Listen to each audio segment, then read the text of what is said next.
আসসালামু আলাইকুম। New scientist পত্রিকার 17ই অক্টোবর 2024 সালের সংখ্যা। What being bullied does to the brain, যে বুলিংয়ে ব্রেনের কি ক্ষতি হয়, যে ব্রেন কিভাবে ক্ষতিগ্রস্ত হয়। রিপোর্টের সারমর্ম হচ্ছে কিশোর বয়সে বুলিং করা হলে তার অ্যাডোলসেন্ট ব্রেন এটাতে ব্যাপক পরিবর্তন আসে এবং যেটা ভবিষ্যৎ মেন্টাল হেলথ, মানসিক স্বাস্থ্যকে ব্যাপকভাবে প্রভাবিত করতে পারে।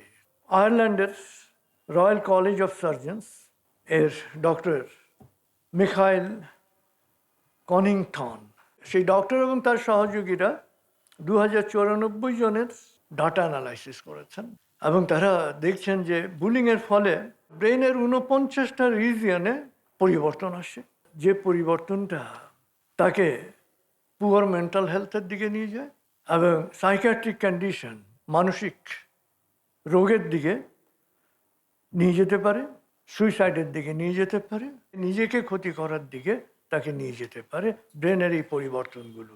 49টা ব্রেনের যে এলাকা ক্ষতিগ্রস্ত হয় তার মধ্যে একটি হচ্ছে মেমোরি, স্মৃতি, লার্নিং, শিক্ষণ প্রক্রিয়া, মোটর মুভমেন্টস এবং ইমোশনাল রেগুলেশন, যে এরিয়া দ্বারা ইমোশন, ভাবাবেগ নিয়ন্ত্রিত হয় এবং এটা পরবর্তীকালে তার ভাবাবেগের উপর নিয়ন্ত্রণটাকে খুব কঠিন করে তুলতে পারে।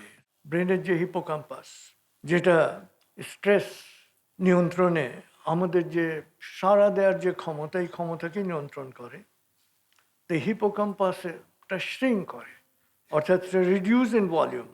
এবং এই যে পরিবর্তন, এই পরিবর্তন হরমোন নিয়ন্ত্রণ এবং বডির যে স্ট্রেস ম্যানেজমেন্ট ক্ষমতা, এই ক্ষমতাকে নষ্ট করে দিতে পারে।